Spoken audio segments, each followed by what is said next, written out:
warahmatullahi wabarakatuh.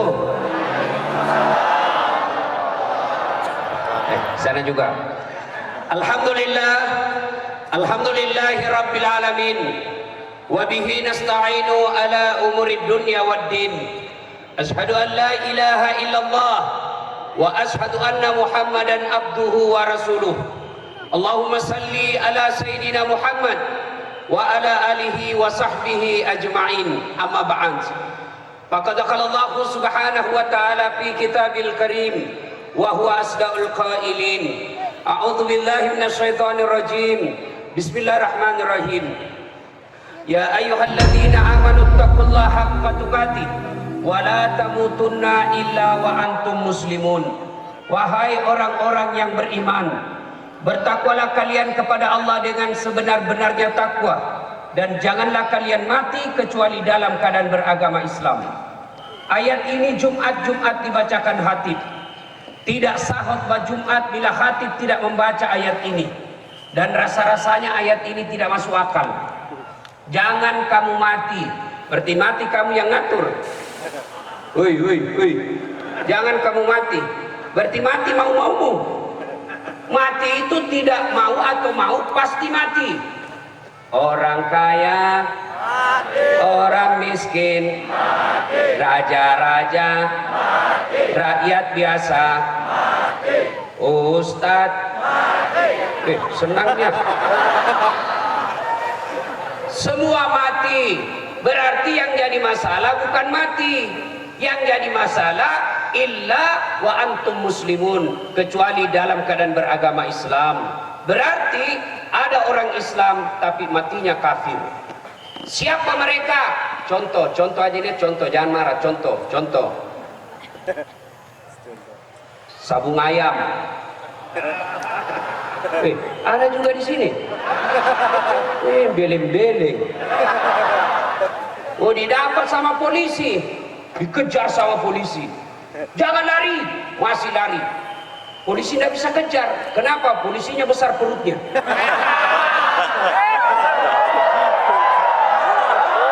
Ada juga polisi besar perutnya, ada juga kurang latihan ini. Kalau polisi besar perut dan nyambung. Kalau ustadz besar perut, ya memang jarang olahraga.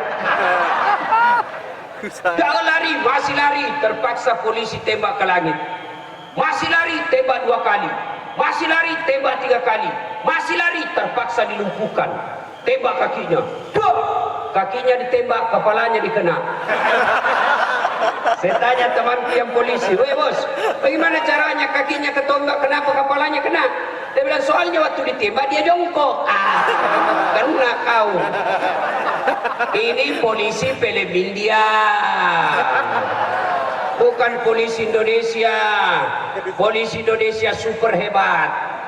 Woi bu, woi, jangan musuhi polisi. Kira-kira ibu enak hidupnya kalau tidak ada polisi di Indonesia? Hah?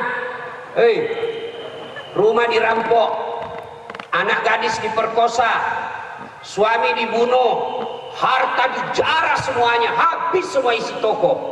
Ibu tahu pelakunya, ibu hafal mukanya, datang ke kantor polisi. "Tolong Pak Polisi, kejar orangnya, nih pelakunya, nih fotonya, ini videonya, tangkap orangnya." Apa kata polisi? "Mohon maaf, baru saja polisi bubar." Apa? Makanya jangan musuh polisi. Anak muda, woi, kalau Hitlermu siapa kau cari? Kecil. Siapa kau cari? Polisi. Saya pergi macet mobil, udah bisa maju, udah bisa mundur, baca Yasin 2 kali, sudah hatam, enggak goyang-goyang. Begitu datang polisi lalu lintas, selesai. Ini acara kita lancar malam ini. Ayo, siapa punya tugas? Polisi. Makanya jangan musuh polisi. Pun kalau ada polisi minta-minta uang di jalan,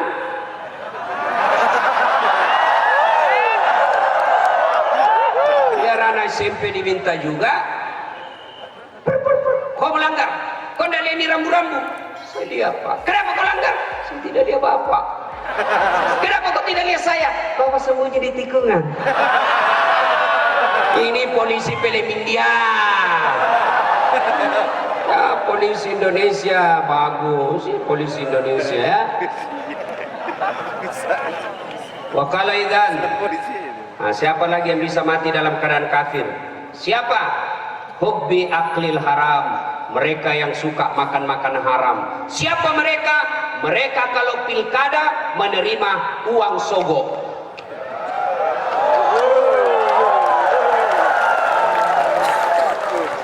Nah, mereka terima uang sogok. Wane piro. Nah, termasuk anggota DPR yang terpilih karena nyogok. Selama dia makan uangnya, selama itu dia makan uang haram. Ada anggota DPR begitu di sini? Ada? Ada? Kau salah, kenapa kau pilih dong? Kau larang menyogok, tapi kau terima. Ya, termasuk PNS yang kerja gara-gara nyogok. Selama dia terima uangnya, selama itu dia makan uang haram. Kenapa? Karena dia bekerja diawali dengan sogok, termasuk uang pensiunnya. Jangan heran ketika dia masuk pegawai dia nyogok, pensiun tak pernah berhenti penyakit, keluar masuk rumah sakit. Kenapa? Uang yang membentuk darah dagingnya uang-uang haram.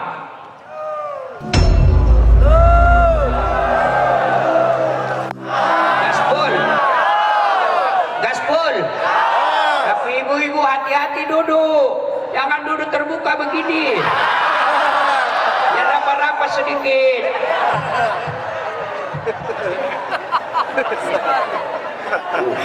Ya, bisa mati saudaraku, adik-adik remaja bangsa Aceh nih. Ya, kalau kalian mau kerja tidak harus jadi pegawai negeri, apalagi sampai nyogok, apalagi jadi anggota DPR, jadi tentara, polisi karena nyogok. Demi Allah, yang kau kerjakan hanya di dunia, paling lama kau bisa kerja 20-30 tahun, setelah itu kau pensiun masuk tanah, maka sisa hidup-hidupmu akan sengsara selama-lamanya. Ada bilang anak mahasiswaku sekarang, Ustadz susah kalau mau jadi pegawai tidak D3. Kenapa bisa? Dia bilang bisa, orang tidak bisa kalau tidak ada nyogok. Saya jadi pegawai tidak nyogok. Apa hebatnya pegawai negeri? Mana ada pegawai negeri tidak ada utangnya di koperasi? Pegawai negeri itu tanya itu pegawai negeri. Tanggal 1 sampai tanggal 10 makannya apa? Sari laut. Tanggal 11 sampai 20 turun sedikit, sari mie. 21 sampai 30 saridon. Oh, sakit kepala. Habis uang cicilan belum lunas. Kenapa tahu Ustaz? Ya karena saya begitu. Saya pegawai negeri. Ya, Ustaz berapa gajinya? Oh, 7 koma. Hebat. Maksudnya tanggal 7 sudah koma. Wa qala bismillahirrahmanirrahim. Ya ayyuhalladzina amanu dukhulu fis-silmi kaffatan wa la tattabi'u khutuwatis syaitan innahu lakum adu mubin. Wahai orang-orang yang beriman, masuklah engkau ke dalam Islam secara sempurna dan janganlah engkau ikuti langkah-langkah setan, karena sesungguhnya setan itu musuh yang nyata bagi kalian. Musuh kalian bukan polisi, musuh kalian bukan pemerintah, musuh kalian bukan ulama, musuh kalian bukan pejabat, musuh kalian adalah setan, di mana setan itu musuh yang nyata bagi kalian. Kalau kita ibu bapak ketika mendengar undangan ceramah ini, ya datang di atas sana, bapak baca, setan goda, tidak usah kau datang, tidak usah kau datang, capek, tidak ada kursi, makan tidak ada, tidak usah kau datang, tidak usah datang, capek saja. Itu setan yang menggoda bapak ibu. Tapi alhamdulillah, bapak yang hadir di tempat ini, dari Sabang sampai Merauke, dari belakang sampai ke belakang, barusan saya ceramah 4 penjuru. Wush. Untung tidak ada di atas. Mati saya kalau ada di atas.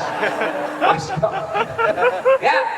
Nah, maka Bapak Ibu yang datang di sini berhasil mengalahkan setan yang ada di rumah. Tapi apakah setelah Bapak Ibu datang di sini setan menyerah?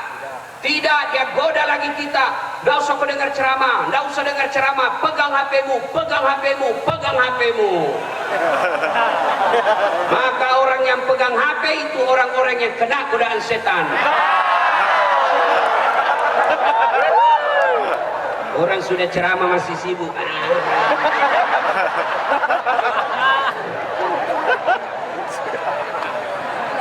Ibu-ibu yang pegang HP selama saya ceramah, saya doakan suaminya kawin lagi.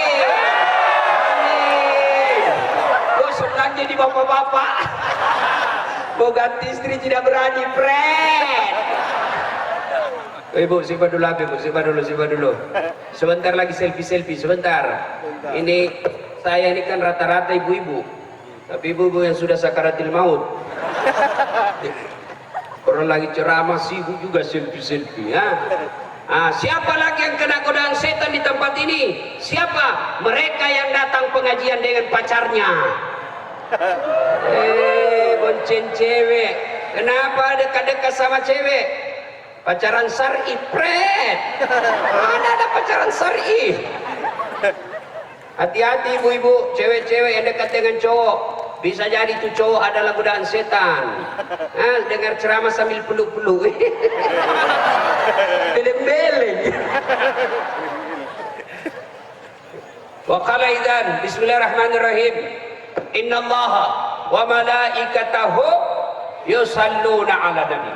Ya ayyuhalladzina amanu sallu 'alaihi wa sallimu taslima.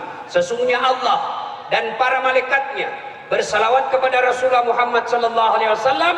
Maka wahai orang-orang yang beriman, catat yang jatuh di laut semua aku catat, tak setetes pun yang tidak aku catat ya Muhammad. Lalu malaikat ini berkata, ya Muhammad, ada satu yang tidak bisa aku catat. Kenapa? Jumlahnya lebih banyak daripada air hujan, mengalahkan air ketika hujan, mengalahkan tetesan-tetesan air ketika hujan. Kata Nabi, apa gerangan ya malaikat? Apa itu? Kata malaikat ini, ketika umatmu berkumpul di lapangan pasar Bernun, lalu mereka berselawat bareng-bareng kepadamu, mau anak-anak sampai dewasa, sampai kakek-kakek, mereka berselawat bareng-bareng kepadamu ya Muhammad. Aku tidak bisa mencatat betapa banyak pahala yang Allah turunkan di tempat itu. Maka bapak-bapak, ketika bapak berkumpul seperti ini, perbanyak berselawat. Bapak tidak bisa memperbanyak amal dengan tahajud, tidak bisa memperbanyak amal dengan duha, tidak bisa memperbanyak amal dengan Senin Kamis, maka perbanyak amal ketika duduk dan tempat seperti ini, banyak-banyak bersalawat. Kenapa? Pahala yang Allah turunkan lebih banyak nilainya daripada air hujan. Maka saya mau ajak bersalawat ini. Bisa? Bisa? Kalau tadi kita dengar lagu yang cak, saya mau ajak kita bersalawat. Bisa? Saya mau dengar ibu-ibu dulu. Yang merasa jenis kelamin laki-laki, diam. Kita dengarin ibu-ibu ya, sambil perbaiki duduknya Bu. Ya, ayo selawat bareng-bareng, yuk, ikuti saya. Salatullah, Allah, ala toha, salatullah, ala yasin. Alhamdulillah. Terima kasih Bu. Pak, ini bukan kencang, ini namanya syahdu. Suara gini yang kasih nafsu kita laki-laki. Makanya ibu-ibu terutama yang janda, kalau ditelepon sama suaminya orang jangan mendayu-dayu. Assalamualaikum Ibu. Waalaikumsalam. Bagaimana suaminya orang tidak tergoda? Lagi di mana Ibu? Di rumah aja Pak. Lagi ngapain? Baring dong. Bagaimana suaminya orang tidak tergoda? Yang kencang dong, tegas. Assalamualaikum Bu. Waalaikumsalam. Lagi di mana? Di rumah. Lagi ngapain? Apa kau tanya-tanya? Berhentilah dia telepon kau. Waalaikumsalam. Ada janda di sini? Ada? Ada duda? Ada? Ah, selesaikan urusanmu besok.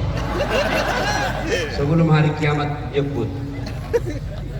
Ibu-ibu diam, kita dengar bapak-bapak. Ayo, saudaraku yang merasa jenis kelamin laki-laki, Allah menyediakan pahala yang sangat besar bagi mereka yang bersalawat. Salawat ini dengan meriah. Ayo. Salatullah salamullah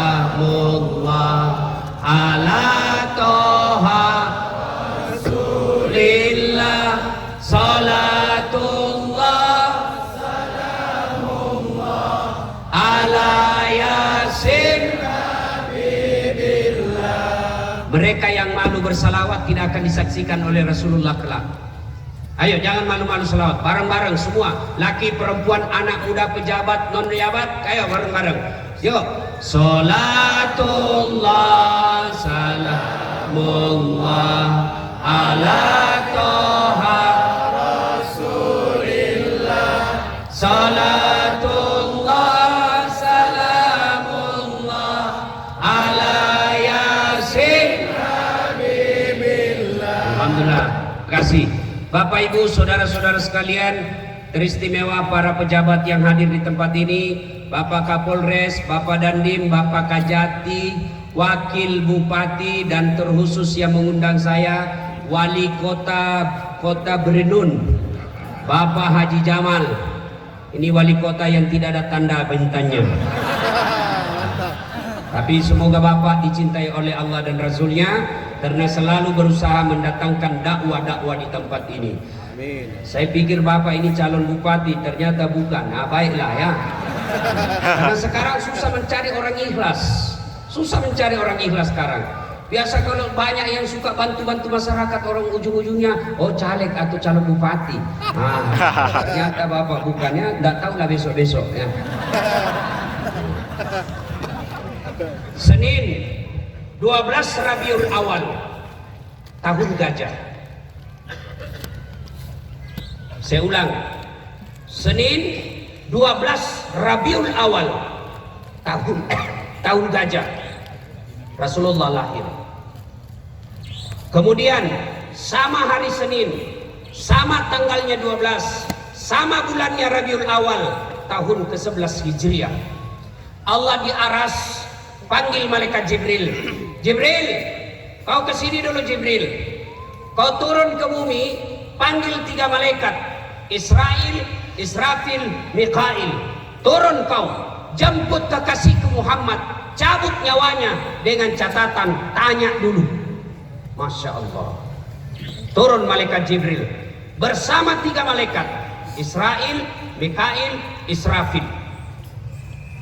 Di langit ke-7 masih berempat, langit ke-6 masih berempat, sampai langit kedua masih berempat. Di langit pertama malaikat Jibril berkata, malaikat pencabut nyawa, saya kan tidak bertugas, saya ini khusus membawa wahyu, saya tidak bertugas malam ini, kau aja yang turun. Kenapa? Sudahlah, kau aja yang kerja, saya tidak bekerja malam hari ini. Kata malaikat pencabut nyawa, tapi kan kau yang selama ini ketemu. Kau, saya tunggu aja kau di sini. Kau turun dah. Turun 3 malaikat, Israil, Israfil, Mikail. Turun. Nabi lagi demam. Makanya saya agak cemas ini, karena saya juga demam sekarang. Tunggu ketuk. Assalamualaikum warahmatullahi wabarakatuh ya Rasulullah. Fatimah buka pintu. Tidak ada orang, Abah. Kata Rasulullah, sudah ada di sampingku. Lalu malaikat pencabut nyawa ini berkata, ya Muhammad, maafkan saya. Hari ini saya diperintah Allah untuk mencabut nyawamu dengan catatan kalau kau mau. Kalau kau mau, saya cabut nyawamu hari ini. Kalau tidak mau, ditunda sampai kau mau. Masya Allah. Kira-kira kalau Bapak Ibu ditanya apa jawabannya? Kalau saya dasar, kau demam hari ini, saya diperintah Allah cabut nyawamu hari ini, menurutmu bagaimana? Tunggu dulu, belum sempat 2-3 istri. Apa jawaban Nabi? Ya malaikat, Nabi-nabi seniorku setelah melaksanakan tugas, mereka menghadap kepada Allah. Hari ini pun saya sedia, silahkan laksanakan tugasmu. Tapi ada yang aneh ini. Apa? Mana malaikat Jibril? Kok tidak ada malaikat Jibril? Malaikat pencabut nyawa Jibril menunggu di langit pertama. Kata malaikat, kata Nabi, tolong kau panggil dulu. Tolong panggil, ada sesuatu yang saya mau tanyakan. Naiklah malaikat pencabut nyawa. Jibril, dia cari kau temanmu. Saya bilang memang kau ikut, kau banyak bicara juga. Kau turunlah. Turun malaikat Jibril. Malaikat Jibril itu kalau ketemu dengan Nabi langsung muncul di depan Nabi seperti iklan di televisi. Wani biro, ada kan iklan, wani biro, seperti itu langsung muncul malaikat Jibril. Lalu bertanyalah Nabi, ya Jibril, kalau hari ini saya harus menghadap kepada Allah, tolong beritahu saya berita gembira. Kata malaikat Jibril, ya Muhammad, seluruh malaikat yang pernah Allah ciptakan sekarang ngantri menunggu kamu. Apalagi Jibril, ya Muhammad, kalau ada dosa dan kesalahan yang pernah kau lakukan, Allah telah mengampuni dosa-dosamu sebelum engkau wafat. Alhamdulillah. Apalagi, ya Muhammad, seluruh nabi dan rasul dari Adam sampai Isa alaihi salam haram masuk surga sebelum engkau lebih dulu masuk ke dalamnya. Alhamdulillah kata Nabi. Tapi Jibril, itu kan saya tidak cemas soal diriku. Yang aku cemaskan umatku yang ada di Berenon, umatku yang ada di Aceh. Saya tidak pikir soal diriku, bagaimana umatku setelah aku tinggalkan. Lalu Jibril berkata, baiklah kalau begitu, saya tanya dulu kepada Allah. Naik lagi malaikat Jibril turun lalu memberi kabar gembira. Ya Muhammad, saya mendapat berita gembira dari Allah. Apa gerangan Jibril? Allah menyampaikan kepadaku, sampaikan kepada Muhammad, meskipun dia tidak berada di tengah-tengah umatnya, meskipun Muhammad sudah tidak berada di tengah-tengah umatnya, selama mereka berpegang kepada Quran.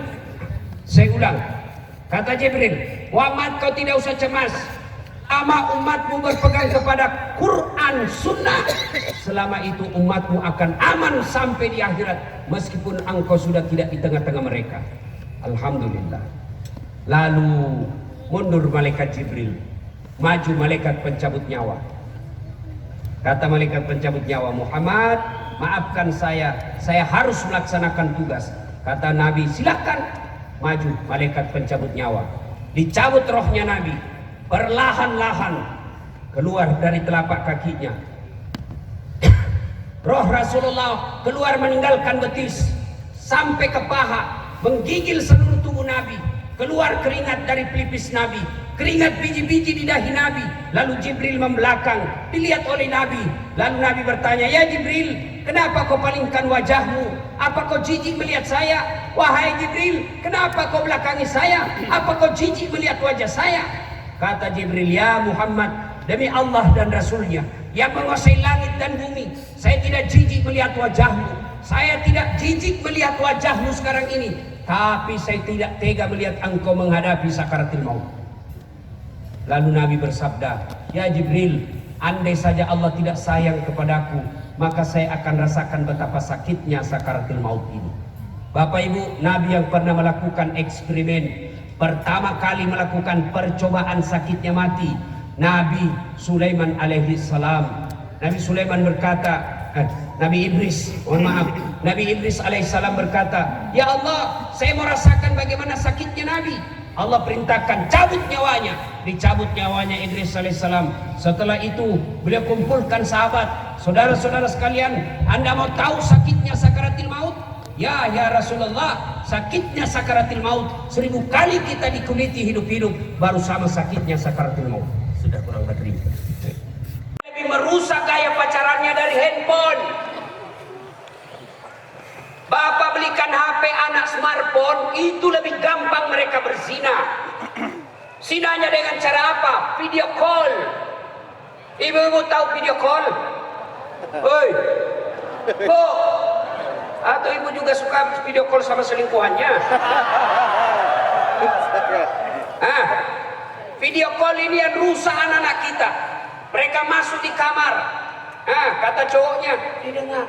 Gampang pakai headsetmu supaya tidak didengar bapakmu. Pakai ya. Kasih lihat lidahmu kasih turun.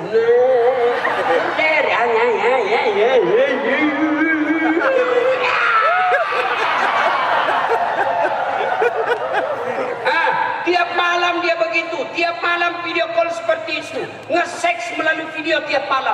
Akhirnya akhir pekan malam Ahad dia ketemu, maka dia berzinah di situ.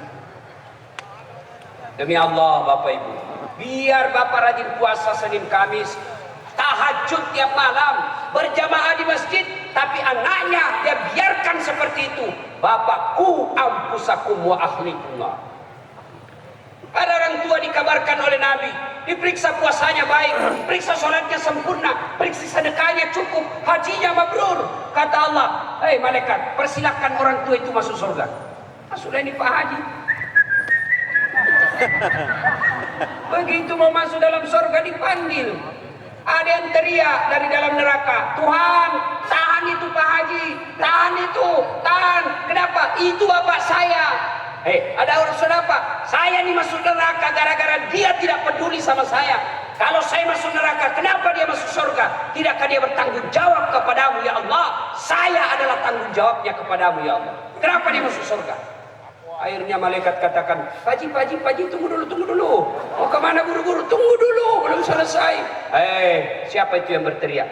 Oh, anak bungsuku ya Allah, kau masuk dalam neraka bersama anak. Maka ibu bapak yang punya anak gadis, yang perempuan, jaga mereka, jaga anak-anak gadis kita. Kalau dia mulai pacaran, lebih nikahkan. Kalau orang Bugis, saya tidak tahu di sini apa ada tradisi. Kalau di Bugis namanya kawis sorok, artinya apa? Dinikahkan dulu. Sudah nikah yang penting halal, hidup di rumah masing-masing. Dan biasa kita tidak mau nikahkan anak kita karena merasa belum ada kerja. 19 tahun suami lakinya tidak ada kerja. Ya sudah, halalkan aja dulu. Nikahkan supaya kalau mereka jalan-jalan halal. Karena mereka belum punya kerja, ya sudah, kau makan di rumahmu, saya makan di rumahku. Halal. Kau pergilah kuliah, kau bolehlah kau cium-cium itu. Sudah kena istrimu, bos, halal. Ini sekarang pacaran 3 tahun. Dengar ini cewek, berhenti kau pacaran. Motor aja 1 tahun sudah lunas dicicil. Kau dipacari 4 tahun tidak nikah-nikahi. Berhenti kau. Demi Allah, kalian cewek yang paling rugi. Jangan percaya mulut laki-laki yang lagi jatuh cinta. Semua bagus-bagus, tapi demi Allah niatnya busuk. Kalau dia sayang sama kalian, suruh lamar baik-baik. Bang, kalau kalian abang sudah sayang sama saya, lamar saya terima kau 24 jam halal. Jangan pacaran lalu cowoknya bilang, betulkah kau sayang sama saya dek? Betul. Mana buktinya? Bukti buka kancing. Kau juga cowok, jangan kasih bodoh-bodoh anaknya orang. Beli rokok aja kau belum bisa. Masih laki-laki apa itu? Sumitro, suka minta rokok. Ayo, ibu bapak, saudara-saudara sekalian, jaga anak-anak gadis kita. Pak Haji kontrol anak-anak gadis. Ya. Yang kedua kata Nabi, jaga sholat kalian. Jaga sholatmu. Perempuan paling banyak tidak sholat. Kapan? Ketika haid. 3 hari belum sholat, 5 hari belum sholat. Kata suaminya, Bu, kok belum sholat? Haid. Biasakan cuma 5 hari. Ini belum bersih, masih ada sedikit-sedikit. Dan suaminya, kau bohong ya? Apa bohong sih? Kasih lihat kau ya? Apa mau dikasih lihat?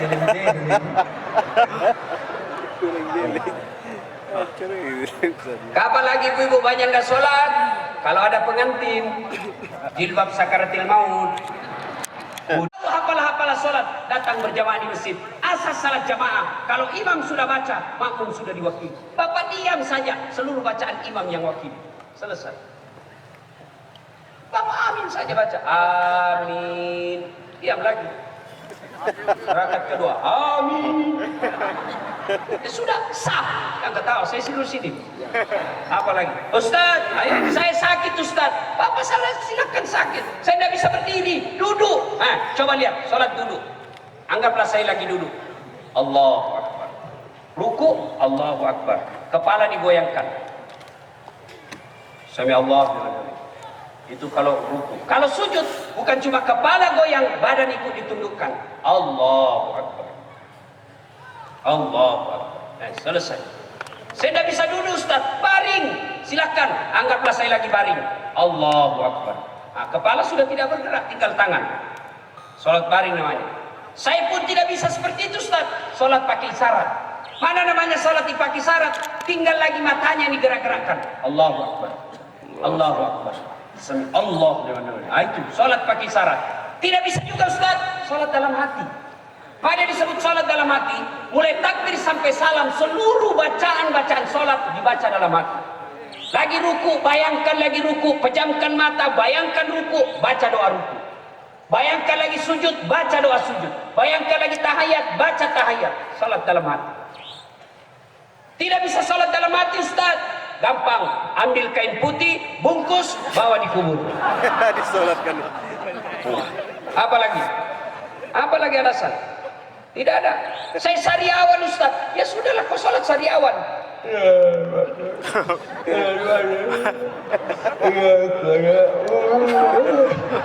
Allah tahu ibu lagi sakit gigi. Ustaz, saya nelayan Ustaz. Saya di tengah laut Ustaz. Baju saya kotor. Bapak, Allah tahu Bapak lagi di tengah laut. Tak mungkin pulang lagi ganti baju. Pakai baju yang kita pakai. Saya tidak tahu kiblat Ustaz. Cari matahari. Di sana matahari terbenam. Hadap ke sana. Sudah. Tiba-tiba lagi sholat di perahu, goyang perahu. Tidak usah kok goyang-goyang juga begini. Apa lagi? Tidak ada alasan. Boleh tidak sholat. Satu, belum balik.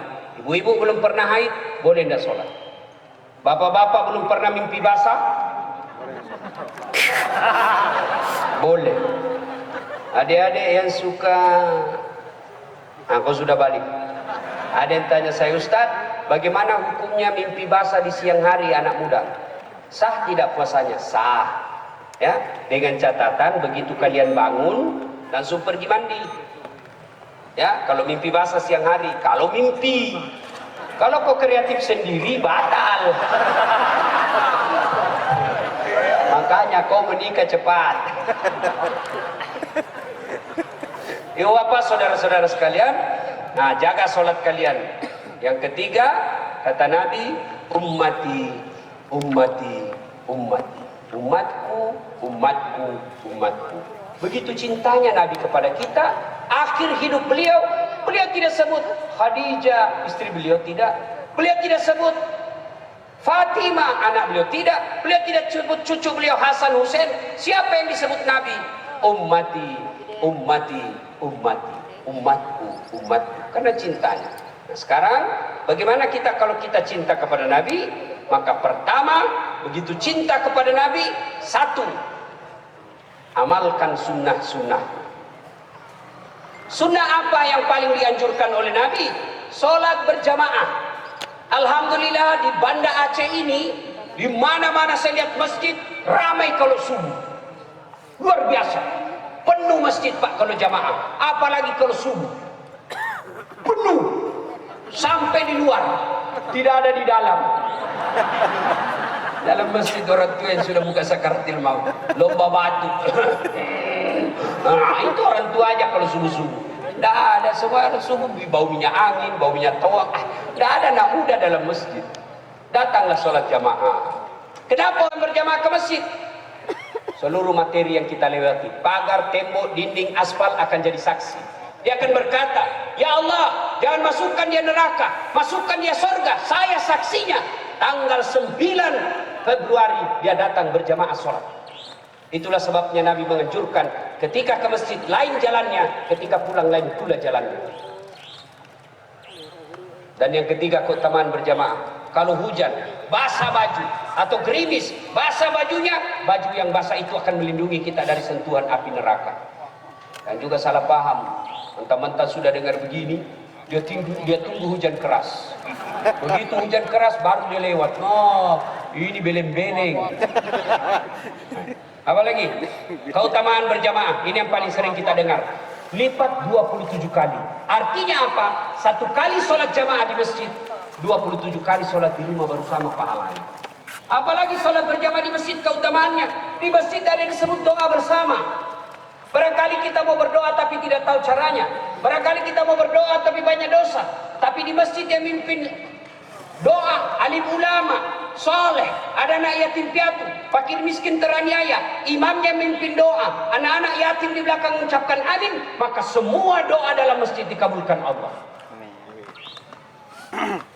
Ayo datang berjamaah di masjid. Apalagi keutamaan berjamaah di masjid. Di masjid insya Allah lebih khusyuk.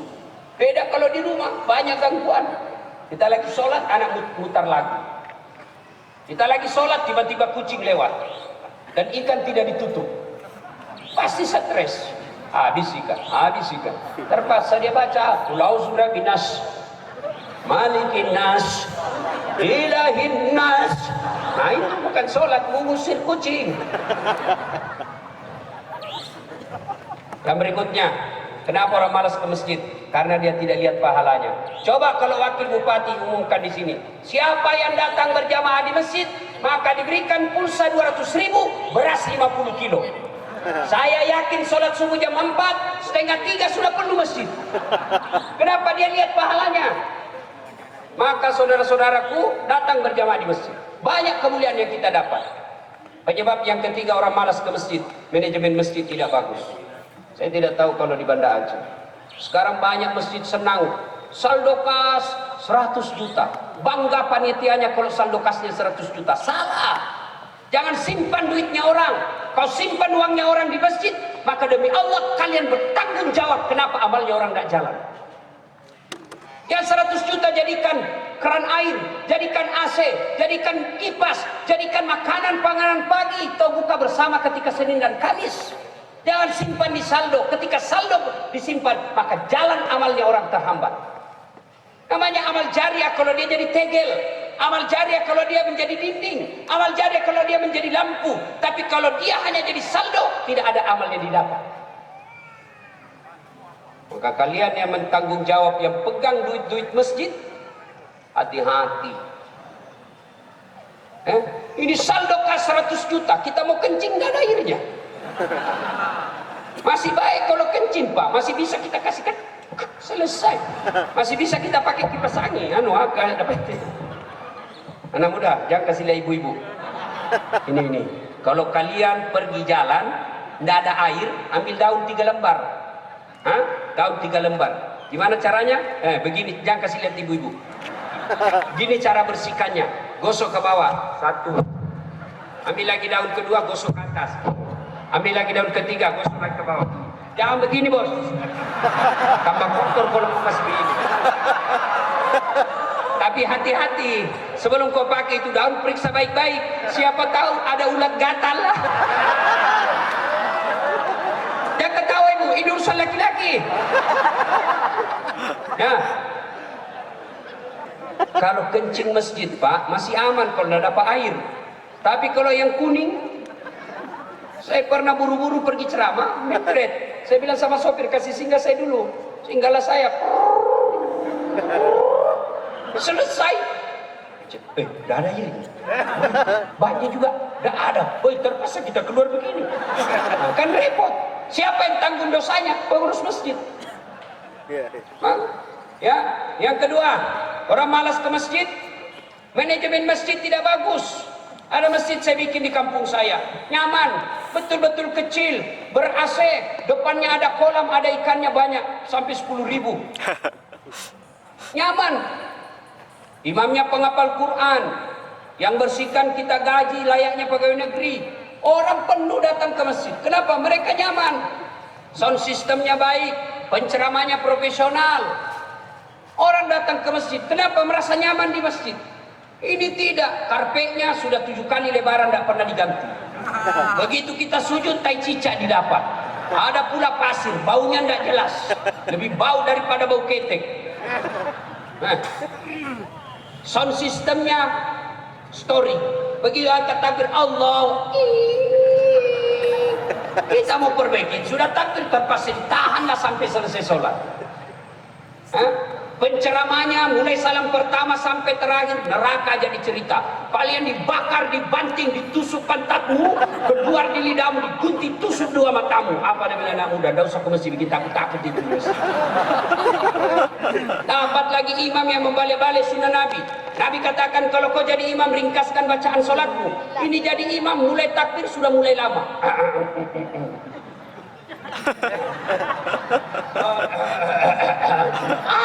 Kau tinggal angkat tapi selesai.